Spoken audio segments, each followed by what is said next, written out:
Are we headed for a new Cold War in 2022? Russia recognizes rebel Ukraine separatist regions and sent in its troops as backup. Let's discuss what the United States should be doing and what the People's Basics position on sovereignty and foreign policy is. Hello, Universal People. It's time for another weekly basic brief where we'll be covering our top stories of the week every Friday and providing our commentary related to our organization's mission of the Universal Basics. The People's Basics is a supporter of democracy and the free association of people. In the pursuit of this goal, for all nations in the global community, it is necessary at times to form blocks of defensive pacts to protect from foreign aggression. NATO was an organization created by the United States, Canada, and several Western European nations to provide collective security against the Soviet Union.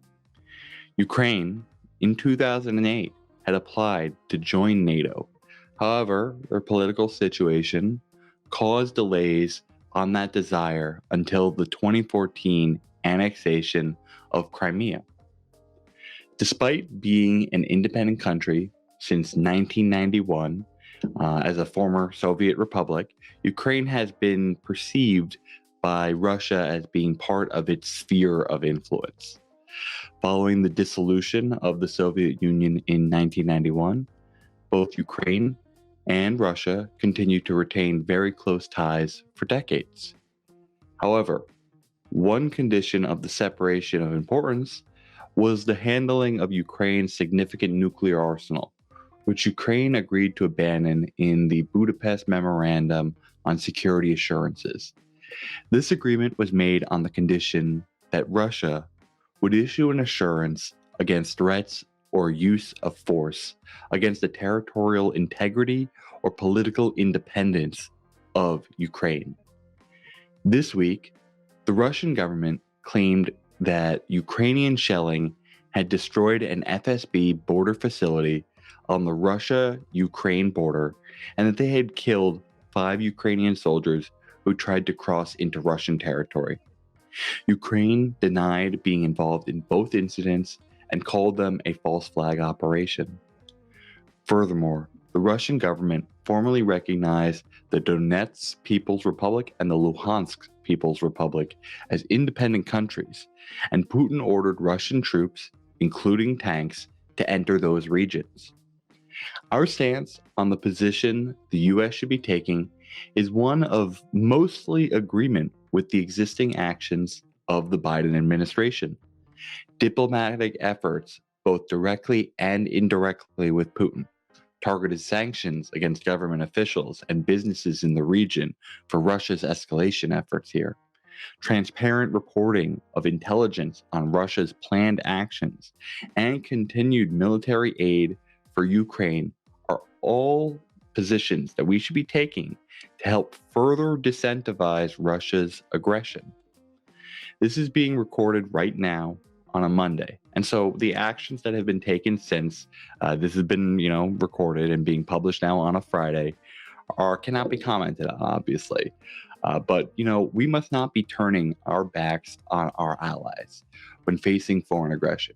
However, we must also be reserved enough to not be baited into escalating Cold War proxy land wars across the globe unnecessarily. The U.S. should continue to play a supportive and cautiously diplomatic role through international bodies like the UN and NATO.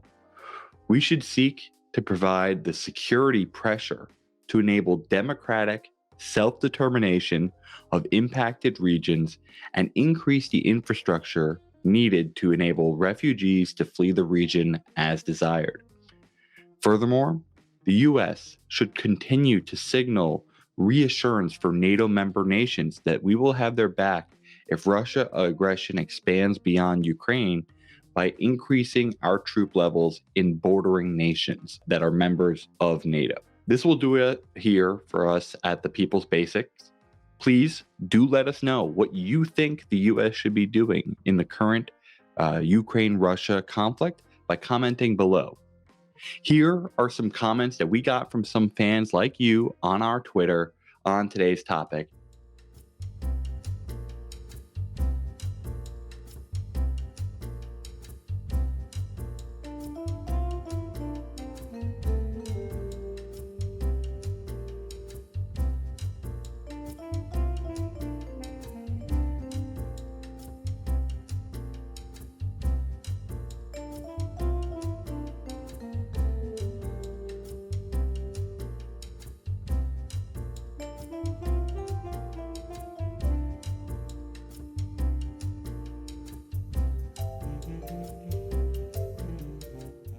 We'll be doing this for each of our basic brief videos in advance. So please make sure that you're following us there to make sure that you can participate and get your comments included.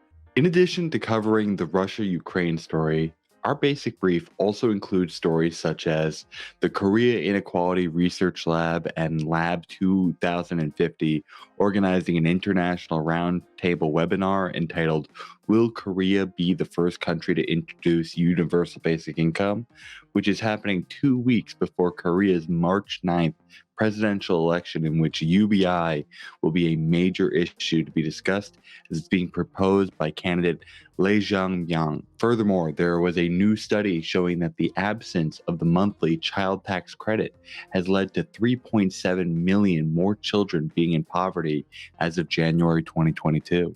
They also have a story on the Massachusetts Senator Ed Markey working with Boston Mayor Wu to hold an event to push for free public transportation, as well as an announcement that several bus lines within Boston will be free going forward.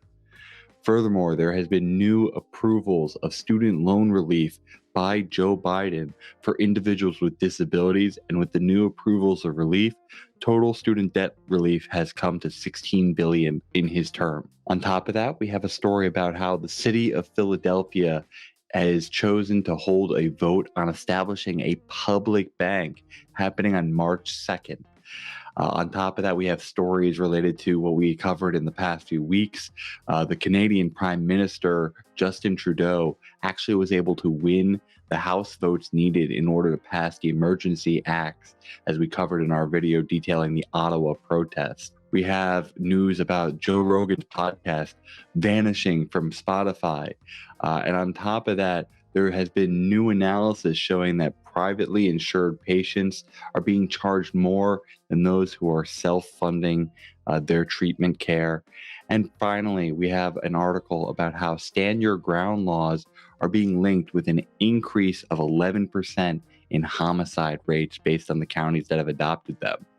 So there's a lot in store in the basic brief, and you should check the description section below so that you could find all of those stories in this week's basic brief. Since you're already down there and you've made it this far in the video, you probably liked today's video. So we would really appreciate it if you would leave us a like and help us out with that algorithm, as well as to subscribe so that you're notified when future videos come out, and to show the progress of the movement that we are growing here at the People's Basics. Make sure that you are following us and have checked out all of the stories in this week's basic brief by going down below into the description section and clicking the link to our website. Finally, to grow the People's Basics, the home of the Universal Basics, become a Patreon supporter today for $1 a month. The premium content that we're able to offer will grow over time thanks to supporters like you. Thanks again for watching, and until next time, get active, Universal people.